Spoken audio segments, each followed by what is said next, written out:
This is Prep Period, an all-sports podcast by the Ventura County Star and the people at VCS Preps.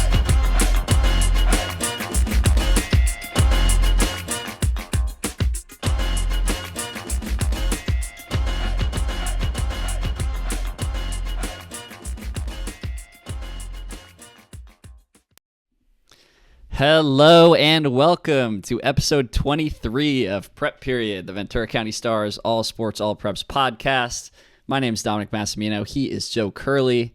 We are your hosts of the show and sports reporters here at the Ventura County Star.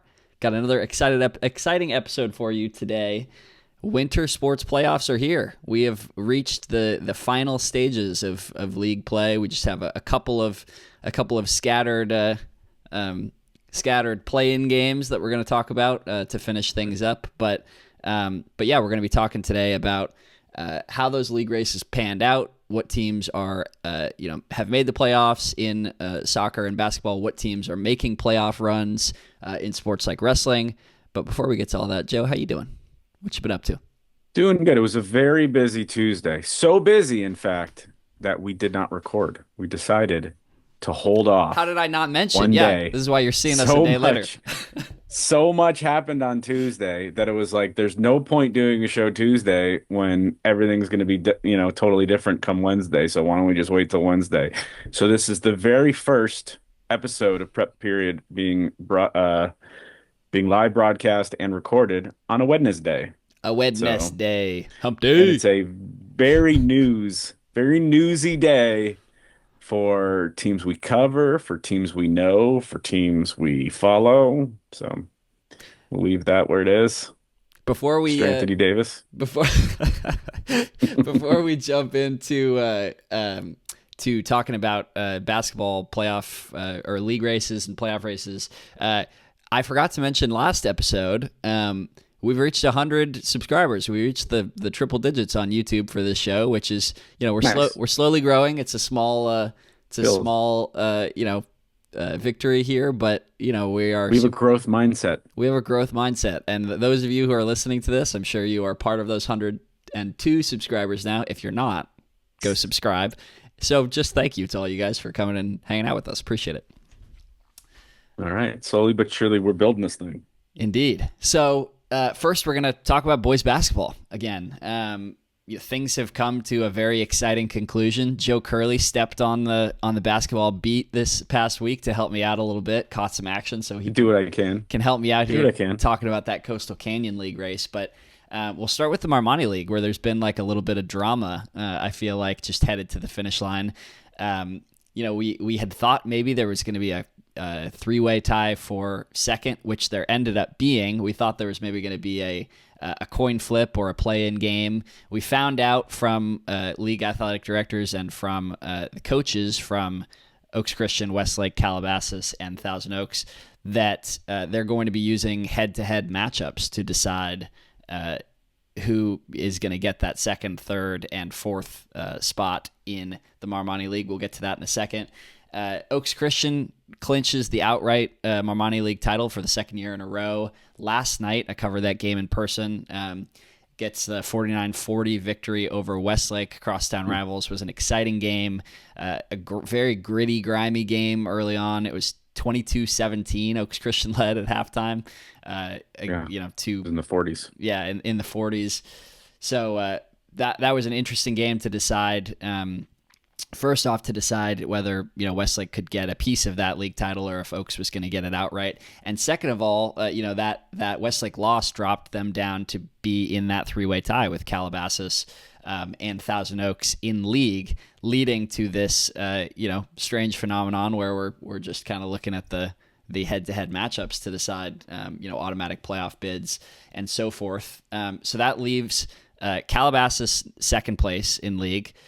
They get a win last night, big over Agora. And Thousand Oaks wins against Newbury Park, big, but that is not enough to get them into that third spot in an automatic bid. So TO, our highest-ranked team in the computer rankings at number 30, is going to be seeking an at-large playoff bid. We're expecting they're going to get it, but yeah, there's some people in Thousand Oaks crossing their fingers this week looking towards Saturday. What do I say? You never want to be in the position where you need an at-large bid in this period in CIF history, because it's almost always not about what you did in the regular season. It's all about kind of the luck of the draw. It obviously helps to be higher up in the divisions. The fact that they're a number one computer ranked team helps them. And, I see how they get in, but again, you're uneasy until you get that notification on seedings day for sure. Yeah, just a couple of years ago, Oaks Christian, this was the 2022-23 season, Oaks Christian lost a play-in game to Calabasas for that last playoff spot. And that year, they didn't have any at-large bids in the division that Oaks Christian was in. So there is a precedent for this. So not to... Yeah, I don't love the way that CIF does at-large bids. There was a year I was a little miffed, probably about 10 years now, where a Royal soccer team had more than 20 wins and did not get in because in that division there was not room. And, it's my personal philosophy that, playoff teams, if you're good enough, you should be in. It shouldn't be, I don't want to waste all our time, about the system and how they changed part of it and not all of it. They didn't finish the job when they changed the system 5-10 years ago. The where you finish in league should not determine whether or not you make the playoffs, because now you've got teams from all kinds of different divisions competing for a league champion. So when if you're a Division 5 team and you're in a division with a bunch of Division 1 teams, where you finish in league should not determine whether or not you make the Division 5 feed or not. So 5 field or not, but you get the drift. Anyway, good take. We are going to hold the string, and I'm just going to go. We're going to skip the Coastal Canyon League because not to give away our guest. Tip my hand. Thank you very much. We will have somebody else to come in and talk with us about that, in addition to getting Joe's take, having covered that Oak Park Moore Park game earlier last week. Moving to the Channel League, Oxnard finishes third. They're in the playoffs. We had another exciting race for who was going to get that third spot, or fourth spot, that is, in the Channel League between Rio Mesa and Oxnard. Rio gets in, having a head-to-head 2-0 league season against Ventura. No play-in game there. And, the kind of story that, was going on late was Pacifica was making this great push. They were way down in the Channel League standings. They get a couple of big wins, including one over Dos Pueblos, to move within one game of forcing a possible three-way tie in the Channel League as well with Ventura and Rio Mesa. They can't get that last win that they needed over very good San Marcos team.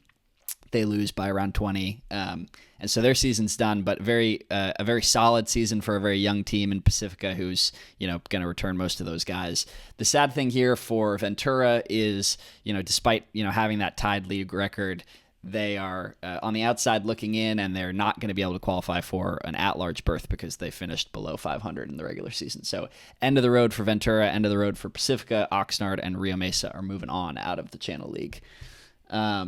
And then moving to the Tri-Valley League, we got two teams in Foothill Tech and St. Bonaventure, both headed to the playoffs. St. Bonaventure they played, I think it was Sylmar, so scheduled a tough non-league opponent after league was over to get a little test before those playoffs. We could see Foothill Tech and St. Bonaventure in the same playoff bracket. They're pretty close in those computer rankings as far as we can tell. The Citrus Coast League, we have Santa Paula, Fillmore, and Channel Islands all playoff bound. Santa Paula clinches that undefeated league campaign, goes 12-0. Fillmore and Channel Islands both headed to the playoffs as well. We have a story coming out hopefully in the next day or so by the time this airs. I read it. Joey's already got his eyes on it, helped me out with it a little bit. That's going to have information from Santa Paula about these computer rankings, information from Oaks Christian, from Thousand Oaks, from a lot of these teams that may be impacted by, from Oxnard, I should add, that may be impacted by these computer rankings the second year they've used them. So keep an eye out for that.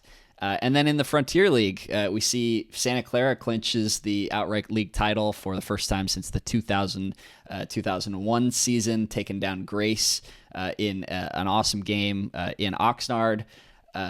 They are going to be bound for the playoffs. Grace is also bound for the playoffs out of that league. And then let's jump to the Coastal Canyon League race. Some exciting stuff happened there as well. Joe got to catch Oak Park versus Moore Park. Oak Park having a chance to clinch the outright league title with a win. Moore Park had a chance to get a piece of it in that game. Just tell us a little bit about that one, Joe.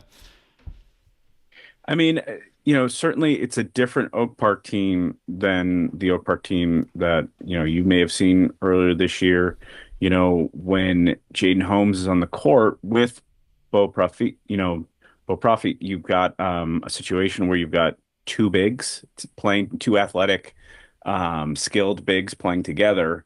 And that kind of changed. I thought that was the difference in the game, the way Moore Park started really strong. They put a really good effort together. They took a relatively decent lead to start, and Oak Park just kind of chipped away and they defended and they essentially shot at a higher clip the rest of the game because their defense was making such a big impact. Moore Park has those guards and was able to stay in the game, but just, Oak Park's defense, I think, was just a little bit too much. Did you feel Jaden like Holmes? Sorry, I remember we were talking going into that game about kind of like it's the front court for players for Oak Park, and it's that backcourt talent for Moore Park. Like, did it end up playing out that way? Like those being kind of the keys to the game?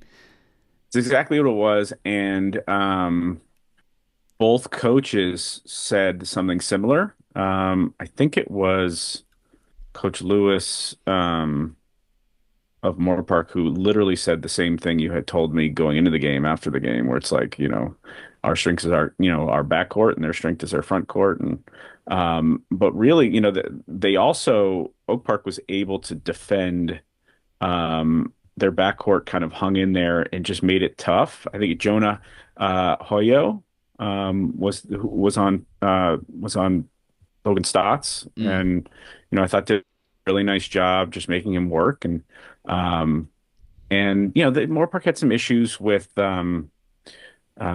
just some calls that went against them and keeping poise, and Oak Park just kind of had been there before and had done it, and so they just kind of chipped away. They were down early, they caught up by the second quarter, and they had a little bit of a lead in the third quarter, and then just kind of it was really the trend line was just the same the rest, the last 30 minutes of the game. So really impressed with Oak Park. If Jaden Holmes is able to stay healthy and get close to the player he was when he was healthy, I think they've got a shot to make some waves in the playoffs. And then I just think Moore Park, it's the beginning. That's not a game that, you really expect them to win the year after they were 0-8 in league.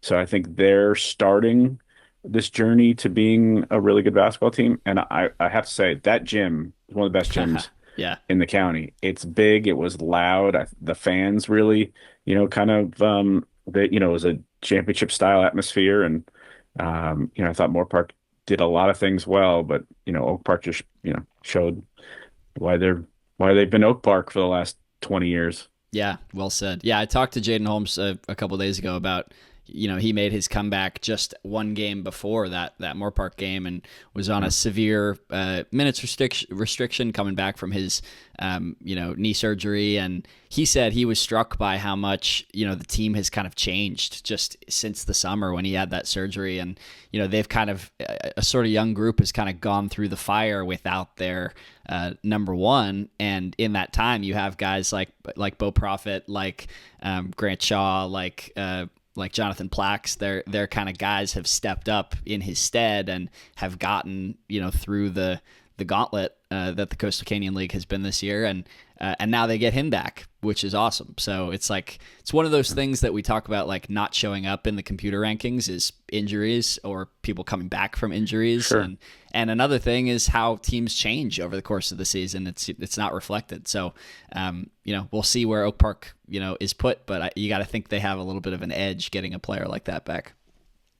Yeah, they're definitely a better team than they were throughout most of their season, for sure. Hey, Coach, how you doing? Mike, check. Hello. Good. Brendan Garrett here. Hey, Coach. Good to hear from you. Let me pin Joe real quick because you're calling in. Can you hear us okay? Yeah, I can hear you. Awesome. Great. How you doing, man? Pretty good, man. Good to. And a lot of great basketball. A lot of great basketball, Coach. You stole the words right out of my mouth. Let's give you a little introduction. Coach Brendan Garrett, head coach of the boys basketball program over at Camarillo. Coach, you guys had a pivotal game last night, a pivotal win over Oak Park. You guys avoid a possible play-in game. You've clinched a playoff berth. Just tell me how it feels to get that win and kind of put the uncertainty to bed. Man, we're on cloud nine over here, man, on a lot of levels for a lot of reasons. Before I get into that, first and foremost, much respect to Oak Park. Heck of a program. We have a ton of respect for their program. We think they're well coached. They're always tough. They're always physical. And this year they were the league champion. So, it almost seemed, impossible that we were going to avoid that playing game. But, the good news is that we got to control our own destiny on our home court. Really proud of our guys. Been a lot of adversity this year with injuries, illnesses. It's just been one thing after another. And so, toughness is a big thing at our school and within our program. We talked to a lot of guys about, and one of the biggest ways we define it for them is overcoming adversity. And so that's the biggest thing we're proud of. We've had a little more than usual here this season, even prior to the season starting. So just really proud of our guys to get back to where we feel like we belong, is in the playoffs and the postseason, man. And just tell us how you guys pulled it off. What was the key to taking down an Oak Park team that had not lost in league up until that point? I thought we defended them really, really well. To hold that team to 45 points is exceptional. They've got, some pretty talented kids, especially in the Prophet, I'm sure you're aware of. Mm-hmm. He'll have a really good chance to be MVP of the league. We'll see how all that voting shakes out. But, man, he's 6'5", and he's skilled, and he's a load. And he really took it to us last night. But I thought we were able to contain him for the most part. I know he had 20 last night, and that's kind of unusual to say, but we did it in spurts and in segments, and it was truly a team effort on the defensive end. I thought we rebounded the ball really well. Oak Park is big. They're almost bigger than us at every position, even off the bench. So we had to do a great job there. And then we had to find ways to score because they're always tough defensively and very physical. And we had some guys like Maximo Luna, Aaron Piantino, and Jaden Whitehead. They've been our big three all year. Those guys had some timely shots and they had to find tough ways to score. At this point in the season, man, especially with Oak Park, they do a great job of scouting and preparing. And everyone knows each other's plays. There's even moments in the game where a guy from the other team they're running a certain play and we're calling it out, and he might not do the right thing, and our guys are telling him, "Hey, buddy, you're supposed to be over here," telling them where to go. But so you gotta score within your offense, and you gotta find ways to score and make plays. And our guys were able to do that on the offensive side, just enough to be able to beat them. Obviously, we jumped on them early. And we're able to kind of hold them off down the stretch too. So especially as Prophet got going in the second half, he kind of came alive. And so, which is what we hope he wouldn't do. We know he probably would. We were hoping he wouldn't. And again, like I said, we were able to contain him and just make enough plays on offense down the stretch. Amazing. Joe, you got any questions for Coach? I know we got a busy schedule moving forward. Well, I could just confirm when Coach Garrett talks about toughness in his program, he doesn't just speak it, he lives by it. I had a kid who went to his I know a kid who went to his youth basketball camp a couple years ago, and the kid quoted me some acronym which stands for "Every loose ball is ours." And 2 years later, the kid's still quoting it back to me. El Bio. That's great. So I got that 2 days ago, Coach. Phrase. That's right. Nice. So, nice. Anyway, I got that from my old high school coach, Tom McCollum. We used to tell us about the El Bio, the Latin phrase for the life. So you go after every loose ball, like life depends on it. El Bio. Figuratively speaking. Yeah. You get a long way in high school basketball fighting like that. Yeah. That's awesome. Yeah. And the other thing I'd like to just give a shout out to our JV team, won the league outright, and our Staffrosh team. They were co-champions with Oak Park. And so our JV team had to beat Oak Park's JV team. Shows you how good their program is, like I mentioned earlier. But just proud of those guys. We're a program that tries to do it the traditional way and build through our lower levels. So really proud of those guys. So Cloud 9, all three programs get a win over a tough Oak Park program, who we think is going to do well. They're a varsity team in the playoffs. And so, anyways, just, Cloud 9, as I mentioned at the beginning. Awesome, Coach. Coach Garrett from Camarillo, thank you for joining us. Appreciate you, Coach, as always, and best of luck. We'll be looking forward to seeing where you guys are seated in these playoffs. Yeah, thank you guys for having me, and also thank you guys for all the great work you do. Yeah, my wife listens to your guys' podcast occasionally. No way. And she just says you guys do a great job. Yeah, that's awesome. Tell her thank you from us. I married a basketball. Yeah, no problem. I married a basketball gal. She's always trying to get the inside scoop to help us out anyway. So I appreciate her. Awesome. But she says you guys do a great job and enjoys listening to you guys. I'll let her know, though. Thank you, Coach. Appreciate it. You have a good rest of your day. You too. Bye, guys. We've got kind of a big moment tomorrow.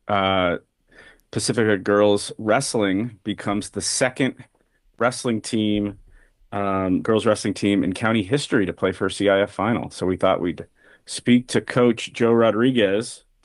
Pacifica beat in Division III over the weekend at Lakewood High. They beat Yucca Valley, Canyon Springs, and South Hills to reach the final. They're going to travel all the way out to Elsinore on tomorrow night, on Thursday, and it'll be the second straight team, a Pacifica wrestling team, will play for CIF final, because Pacifica, in a match I covered, beat Simi Valley for a CIF title last year around this time. And we'll have to mention Ventura High won the first county CIF title in girls wrestling history back in 2023.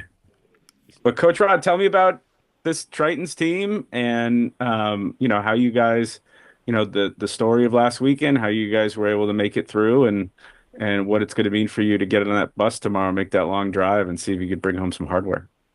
Right, yeah, that'd be awesome. The team, I only got a few upperclassmen. I'm not fully loaded up with upperclassmen. I got a lot of lower sophomores and freshmen on the team, and they've really, really, really stepped up and done a great job throughout the year, just improving on a daily basis. So the team, I always tell them, it's not how you start, it's how you finish, and it's a true testament of what we're doing this weekend, or what we did this last weekend, and what we plan on doing on Thursday. It's really showing now, the hard work that they're all putting in. It's just awesome to see the growth on all these girls. It's awesome. I mean, girls wrestling is still relatively in its infancy. I think it's only 5 or 6 years that it's been a CIF sport, maybe 7 years. How have you seen just in these last couple of years, the growth of this sport locally?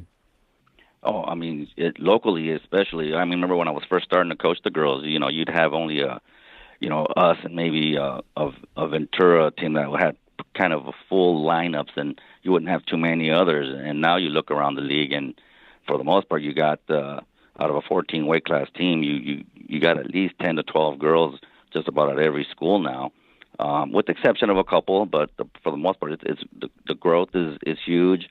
The competition has gotten a lot better than what it used to be, and it's again, like you said, it's a growing sport, and it's fun to see where we're headed. I mean, there's been some real success now with Pacifica Wrestling, both on the boys and the girls side. These last 2 years. What, just how does the boys team kind of affect you guys? Are you guys one group together? Is there competition between the two teams, or do they work together? What's the relationship between that boys program and your program? Well, we have a good working relationship. Me and Coach Bautista. I do a lot of the coaching in the room. Like I'm way into the off season. Like I kind of I'm in there all the time. I do a lot of work in the off season, in the preseason, with both the boys and the girls. So I really like to consider them both kind of my team. But they're obviously it's not necessarily the case. But I do a lot of work with these kids, the boys and the girls. During season, sometimes though, we don't have a lot of room, so we separate them, boys and girls. So we will practice separately with the girls, there's not much of a competition between the two. They all seem to support each other. I wish there was a little bit more of that friendly competition where they would kind of compete against each other that way. But they're kind of like a family, and they don't really. It's like a good functioning family, not one that likes to fight, right? So they they get along for the most part, and they're not fighting with each other. So it's a good healthy balance, I think. Well, there's a lot of healthy output there when you're, wrestling, getting that out. I'm sure it makes for healthy relationships. So tell us about some of your players. Tell us some of your athletes. Who do when I'm working on the coverage of the match tomorrow night? Who should I be asking you about? So I got my two captains who are just flat out just amazing. I got we call her Shy. Her name's actually like Shy and Zura. She's one of my senior leaders, and she's just phenomenal. She's been one of my captains this year and has not disappointed. And then the other one I have is a junior, Samaya Bazil, who is also very, very talented. And the one thing I would say is, with those two in the room as the leaders, it kind of resonates with all the other girls, right? They see the success, they see it, and they know what they want, and they're good leaders. And the hard work is paying off because these girls, what they do in the room, it's not just for themselves. They make everybody around them better. So that's a huge part of it. So those two girls carry us for the most part. As far as, but you can't have just two, right? You need more than just two. So I got a few other girls. I got a few juniors in there that have really stepped up and have done really well. I got a lot of sophomores in there that have done a lot of work in the off season to where now they're where they're at now, and they're doing really, really well. So I mean, a young team, but again, the two leaders I have on that team would be Shai and Samaya, who carry the load. I have another senior, Eileen, who's also wrestled for me for 4 years, who's really in the last month or so just really stepped up her game, and she's been amazing. So she's another one to kind of keep an eye on. And then this part of obviously it's the end of the season. It's the most important part of the winter season. But you guys, wrestling has a really interesting calendar where you go from league to team duels, then back to league for individuals. How do you guys manage this calendar at the tail end of the year to maximize the success of these kids? Well, I mean, that's the tough part, right? Because we have these duels coming up tomorrow, and then we have to practice one day Friday to kind of be ready to be on weight for Saturday. So that's the hard part about it. I mean, we go in there, we don't go too crazy. We just kind of make sure they're drilling properly. Nothing that's gonna hopefully cause them any type of injury. So we try to keep it to a hard-working drilling sessions for the most part, so they can kind of stay in shape and not have to have a hard weight cut at the end. But yeah, we just try to keep it. We don't try to let it stress them out, right? But unfortunately, a lot of these kids sometimes they overthink stuff, and you just got to be in there and be a buffer for them. Sometimes say it's okay, you'll be fine, and let the chips lie where they may. And then broadening out before we let you go, what do we need to know? Are there any as we get into state and we get into the end of the wrestling season, who are the girls wrestlers that we should keep our eye on, as we look toward All County, or we look toward, wrestlers that you saw that you guys wrestled against. I don't know, any names or any wrestlers that stuck out for you throughout local competition this year that we should know about? As far as from other teams or from my team?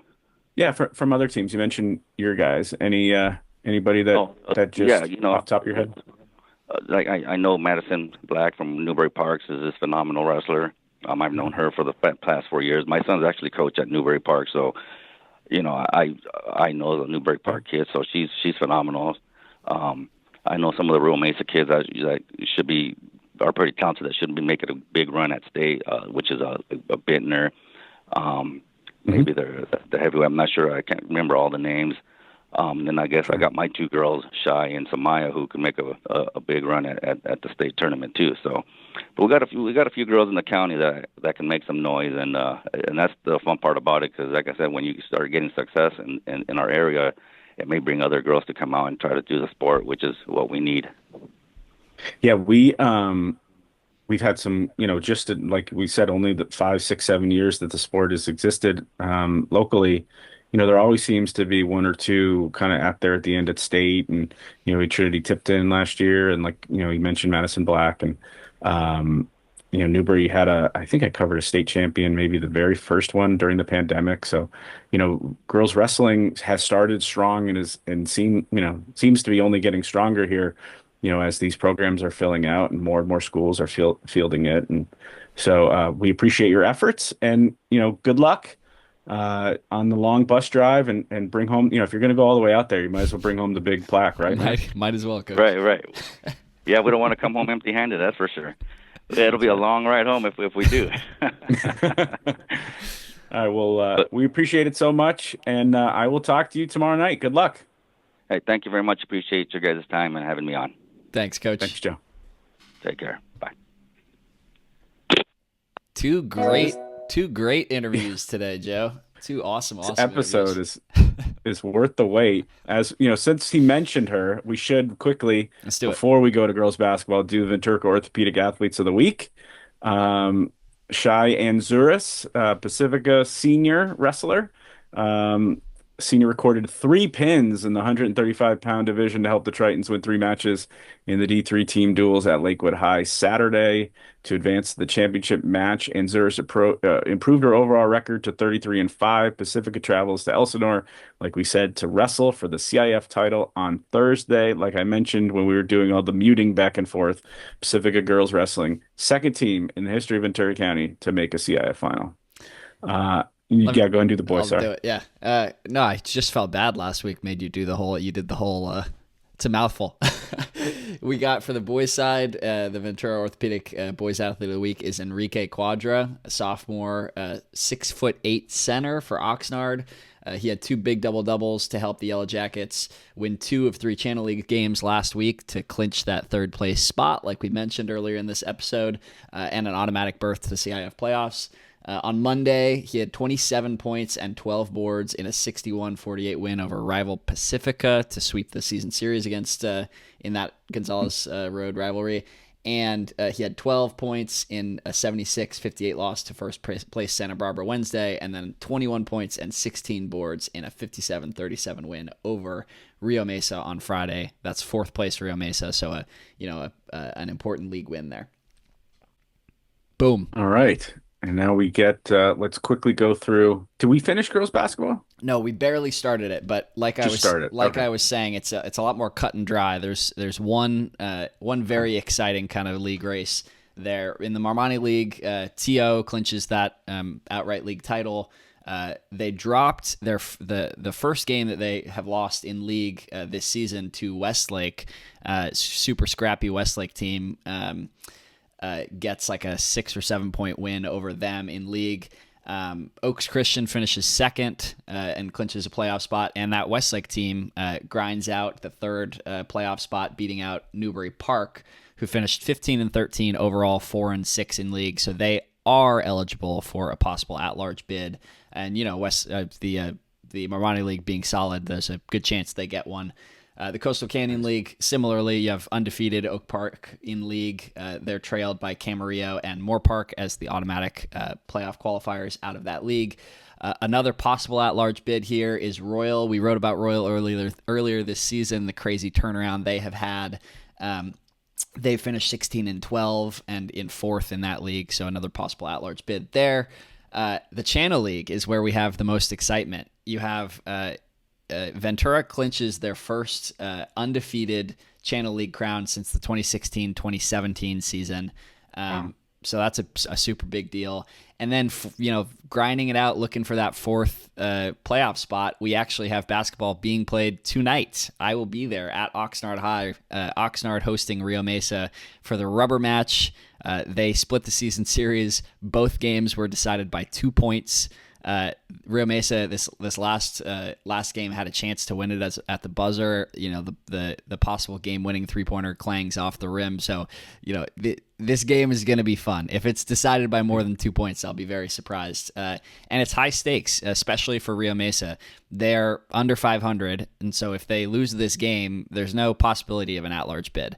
Whereas, if Rio Mesa gets the win, Oxnard can cross their fingers. So, a very important game tonight. The Tri-Valley League, St. Bonaventure, another undefeated league champion, 8-0. Foothill Tech is going to join them as an automatic bid, finishing third in that league. And then in the Citrus Coast, it's Santa Paula and Fillmore, first and second, locked up in that league. Channel Islands finishes one game back of Carpinteria, so they're on the outside looking in, but they're our final possible at-large bid. They finished 9-8 according to Max Preps. There were a couple of games missing there on Max Preps for a little while, but as far as we know, 9-8 is their final overall record. All right, that was a good job there. You want to hit the stat of the week? Let's do it. Yeah, so last week's stat of the week was about a TO girls basketball player setting the program record for single-season three-pointers. That was Ariana Lopez. This week, it's Dylan McCord, who sets the Thousand Oaks boys basketball record for most three-pointers in a game with 10 and in a season with 113. He had 10 three-pointers, finished with 43 points last night against Newbury Park. Crazy game. So, two Lancers set that single-season record this season for three-pointers in a year. It bookends there. All right, before we move on to the third period, where I'm going to talk about the soccer races, let's just quickly remind you to vote in the boys soccer poll. Vote for the top player in Ventura County. We've got 40 candidates from over 23 schools. Whew. So almost every school locally should be represented there. So go ahead and hop on there and support your favorite local soccer player. Absolutely wide. Like we mentioned at the top, we pushed the podcast today because so much was happening, and a lot of it was happening in boys soccer. We had, of the 6 leagues, we had 4 leagues decided last night.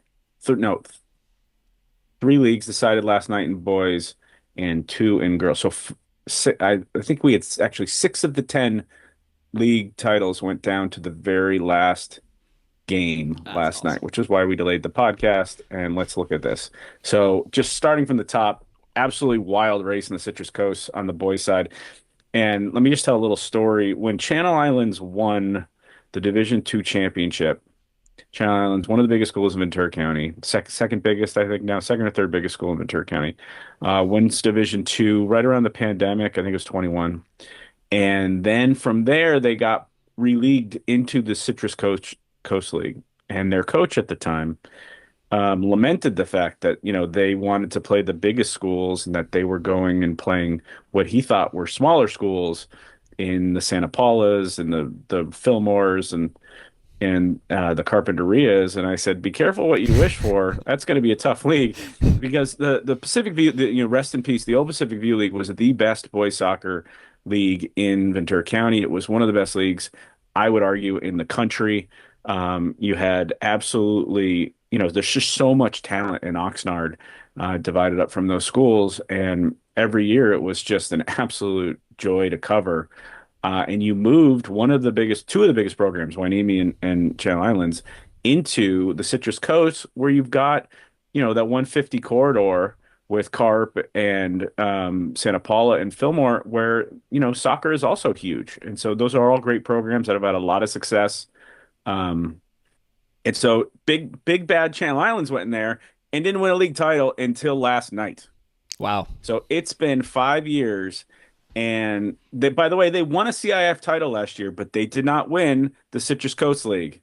So, Channel Islands finally got it done. They were cruising. They were my number 1 team a couple weeks ago. Santa Paula beat them twice to take over the lead of the race. They went into last night, Santa Paula just needing to beat Carpinteria, which is, like I said, not the easiest thing in the world. Santa Paula takes the lead, concedes in the second half. They go to overtime. Don't get me started on why there's overtime in league games in some of these leagues. They go to overtime. Santa Paula loses in league play in overtime to end the season. Channel Islands, with the door ajar, walks right through it. They beat Nordoff 4-0 to finish 10-2 in the league and win their, like I said, first Citrus Coast League title. Channel League Oxnard, after they had the big win over Pacifica, ending Pacifica's 12-match winning streak last week. That was kind of the decisive moment. League Oxnard just had to see it out and not drop any points the rest of the way. They went in to the last game of the season just needing a point. They got a win, beating Dos Pueblos 3-1. So Oxnard clinches its second straight Channel League championship. Oh, I didn't. So Citrus Coast, you've got Santa Paula, CI, and Carpinteria as the AQs. In the Channel, you've got Oxnard, Pacifica, San Marcos, and Ventura as the AQs. Marmani League, Calabasas was the top team in that league. They finished an undefeated season. They tied last night Agoura, their rival, to finish 8-0-2. It's their second straight Marmani League title. Calabasas, Oaks Christian, and Westlake are the three teams with automatic qualifiers out of the Marmani League. Coastal Canyon, Oak Park. So there's this thing that Brandon Height, the coach at Oak Park, likes to call the curse of the 6-0 team in the Coastal Canyon. And that's because 5 years ago, Oak Park, one of the better teams in Ventura County year after year, this last decade under Height, they started 6-0, and all they needed was a point out of the last two games to clinch, and Moore Park got them. The door got left open, and Moore Park beat them on the last day to win the championship. It was a really good Moore Park team. Both of those teams won 20 games and won playoff games. And then last night, Oak Park turned the tables and did the exact same thing to Moore Park. Moore Park was 6-0 this year. All they needed was 1 point out of the last two games to clinch a championship. They lose their last two games, and with the door open, Oak Park scored in the third minute last night and made it hold up. I know Camarillo needed a point to keep to clinch a playoff spot, and they did not get it. And I know Coach Duran was not happy because they had a lot of chances. It was one of these games where both teams were playing with everything they got for a really big payoff. And Oak Park just survived 1-0 with the championship on the line. That loss means that Camarillo will play a very rare, way more rare than a basketball, play-in match Wednesday night. That's tonight at Moore Park High for the third automatic berth in the Coastal Canyon League. That's because Royal, 1-0 winner over Simi last night.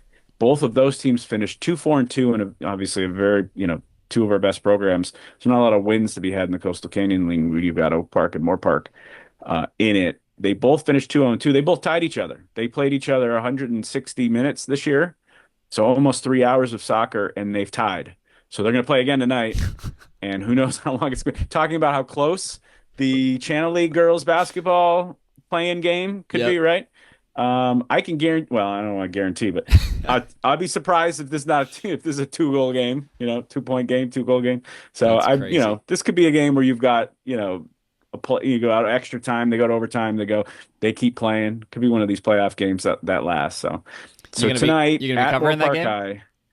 High, we will get it covered. Oak Park or Royal and Camarillo are going to play for the championship of each other tonight. So that's going to be a big deal. That's so exciting. And then Frontier League, Laguna Blanca, St. Bonaventure, and Thatcher look like the AQs. Pretty sure Laguna Blanca won the championship in that league, but there's a result that's outstanding on Max Prep. So you're talking about Max Prep's results that are an issue. And so I think Laguna Blanca won the title. St. Bonaventure second, Thatcher third. They're all going to the playoffs in the Frontier League. Tri-Valley League, Kate 8-0. They swept it. Carpinteria Kate. Bishop Diego's also going to the playoffs. And it looks like Foothill Tech is the third AQ out of the Tri-Valley. Moving quickly to girls soccer, where we had a treat last night. Two of the best teams in Ventura County, or locally, two of the best teams in Southern California, playing a rivalry match at Cal Lutheran on not just a college facility, but a MLS Next facility, one of the best soccer facilities around, and just a fantastic soccer game. Oaks Christian scored first, and Westlake's Keke Chiwano, who's one of the best players, San Jose State-bound superstar. She absolutely incredible solo goal to equalize in first half stoppage time. And then she got fouled in second half stoppage time when the league standings, the match, everything is tied. These two teams are about to split the league, and KK put a 30-yard free kick off the crossbar, and her teammate Sam Bateman followed it in. They score in second half. So they score the equalizer in first half stoppage time, score the winner in second half stoppage time. Westlake with its first Marmoni League championship in 5 years. And, it's Marmoni League's always been one of the better girls soccer leagues in Southern California. It's even better the fact that Oaks Christian, it's been one of the best programs lately. They've been in the Open Division all 3 seasons that it's existed. Oaks Christian and Westlake are going into this weekend as the number 4 and number 10 teams in the Southern Section. There's a chance that they could both be in the Open Division together. There's a chance they could be playing each other in the Open Division, which would be awesome because I don't know if you're aware, Open Division in soccer, it's only a couple years old. They do it like the Champions League. Right. So they play home and away ties. They're called ties. They're home and away series, whatever we want to term. But you play one game would be at Westlake, one game would be at Oaks Christian. I would watch another 3 hours of soccer between those two teams. Thousand Oaks, last year's CIF finalists. They are the third place team in the Marmoni. They get in. Newbury Park, also one of our better teams. They're going to have to get an at-large bid. They obviously belong in the playoffs, so hopefully they get an at-large bid.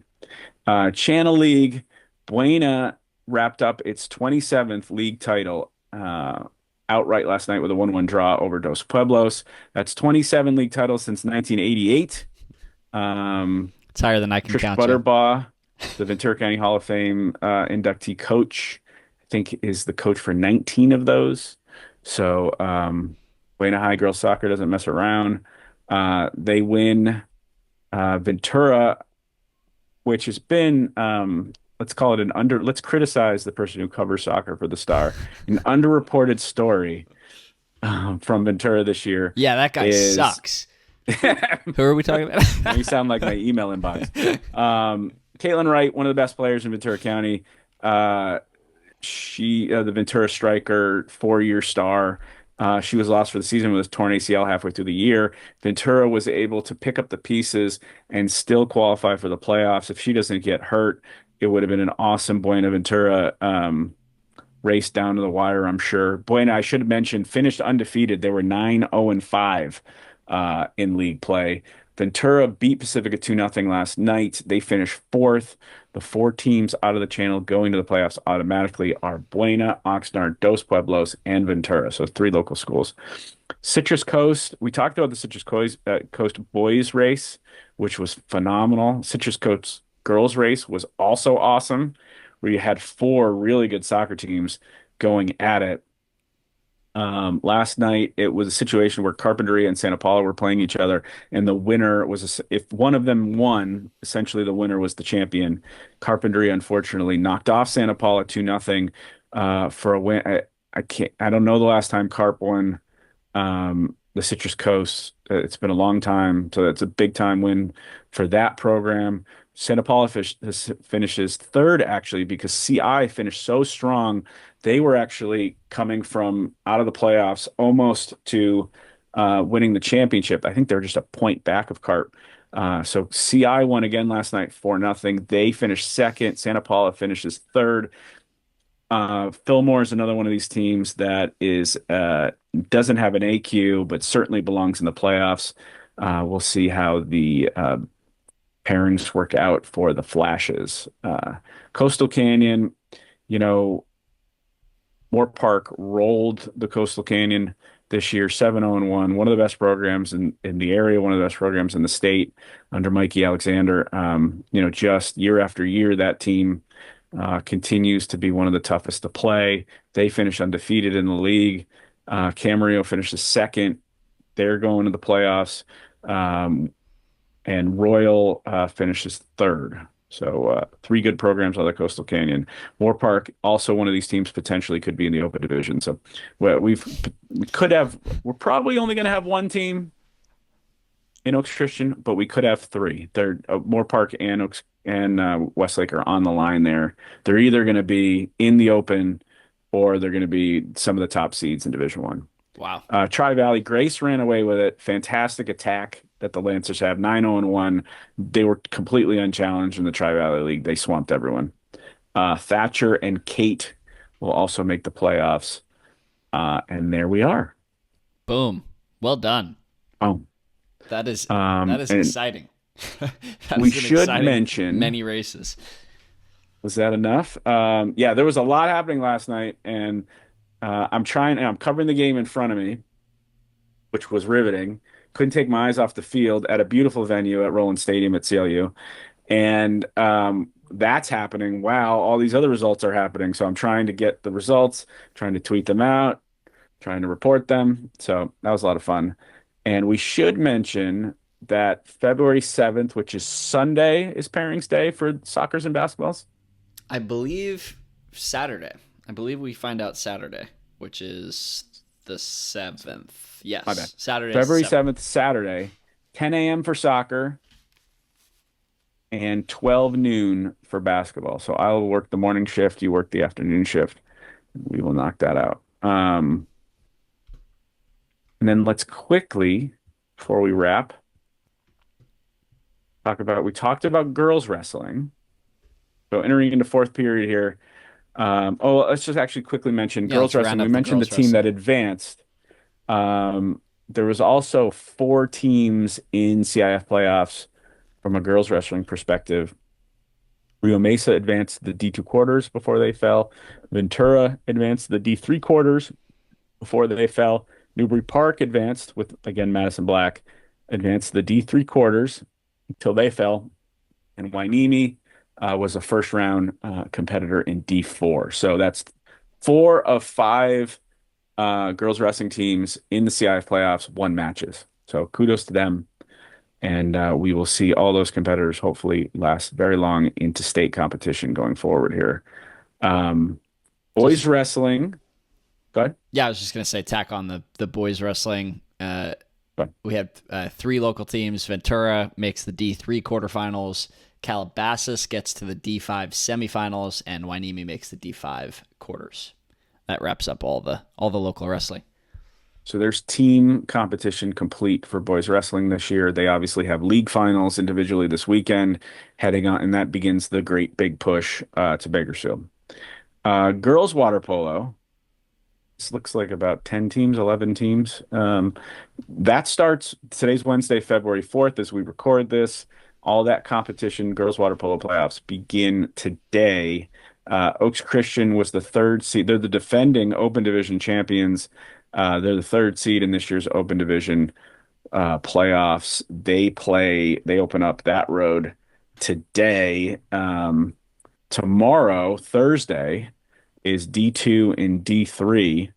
The first round of D2 play, Camarillo will host Rosary Academy, TO will host Woodbridge, Calabasas will travel to Miracosta, and Ventura will visit West Ridge. So that's D2 first round on Thursday. D3 first round on Thursday.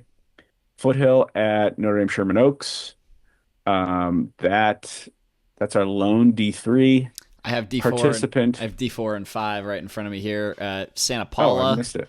14-14, finished 2nd in the Citrus Coast League. They are traveling to Roosevelt. And Nordhoff, who finished 8-10, was 3rd in the Citrus Coast. They'll play at Cypress in first-round games on Thursday, February 5th. Royal earned the top seed in Division 5. They finished 12-8, 3rd in the Coastal Canyon League. They're hosting Sierra Vista in a first-round game Thursday as well. I covered last year. I covered a crazy day of water polo. 3 championship matches for locals. All 3 of those teams are back in the playoffs this year. You have Oaks Christian, nice. Santa Paula, and Nordhoff. Those were all very exciting matches. We'll see what happens this year. See if I make that trip back out there for those teams or some new ones. And then I skipped over D1 because they don't start till Friday. Agoura hosting Palos Verdes, and Ventura traveling to Santa Ana Foothill. So that's D1 Friday. Good catch with the D4s and 5s. I don't know what happened when I must have gotten distracted by our interview while I was filling out the girls water polo brackets there. Nice work, Dom. Is that Ventura at Foothill or is that Buena at Foothill? Do I have that right? So it's Buena. Buena's at Foothill. Yeah, it's Ventura's at Westridge. Oh, so Buena's gotcha. Foothill. That's not Foothill Tech. That's Santa Ana Foothill down in Orange County. Perfect. Nice. So, well done. Oof. All right, so we get a little bit of a reprieve here. We got some water polo playoffs next couple of days. We got the wrestling CIF final, and we got pairings this weekend, and then we'll have all 4 or 5 fall winter sports in the middle of playoffs next couple weeks. Looking forward to being out and about every night, getting all this done. We will have getting our steps live updates of some of these playoffs. We'll get some live blogs up. Either John will help us, or we can do some live blogs. Keep people updated on the app. So make sure, if you don't already have the VC Star app on your phone, make sure you subscribe. Make sure you subscribe to VCS Preps across your social media. And as always, thanks for the support. Couple things real quick. This week we had all of these crazy league races. We also had some great coverage of local teams scheduling awesome non-league contests.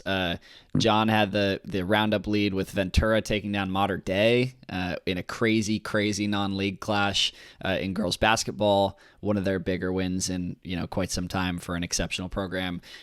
Oak Park faced Sierra Canyon with former Eagle star Delaney White. What a moment. They lose that game, but they get to face a former teammate. And you have Santa Paula and Thousand Oaks last minute scheduling each other to play just for the heck of it, which I love. I love it. Get it running. Let's go. Shout out to all those teams. Go read those stories.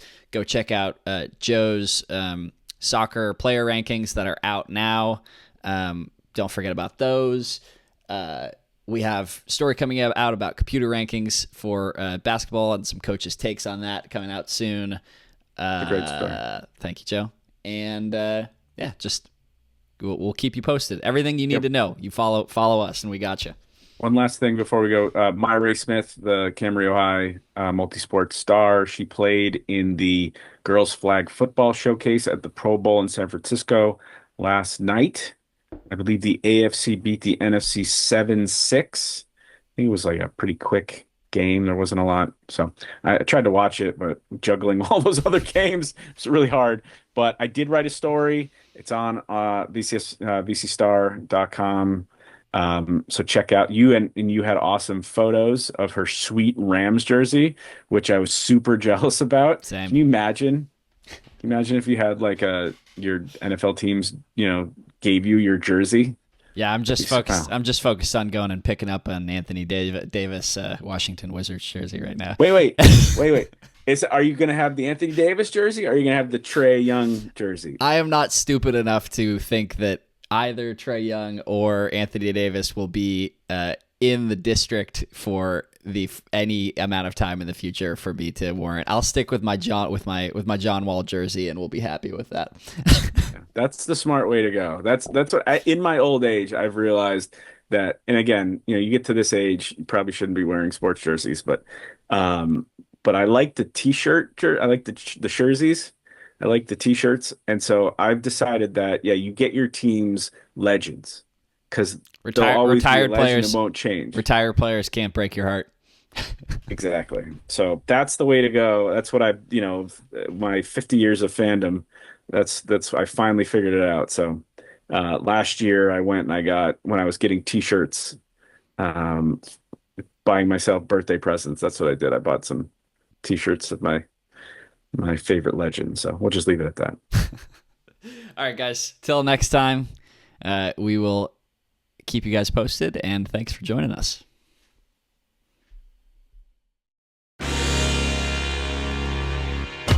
Comes down to this for Thousand Oaks in their season. It is a give to Martin. Martin gets the first down and more. It's a nice little screen to the left-hand side.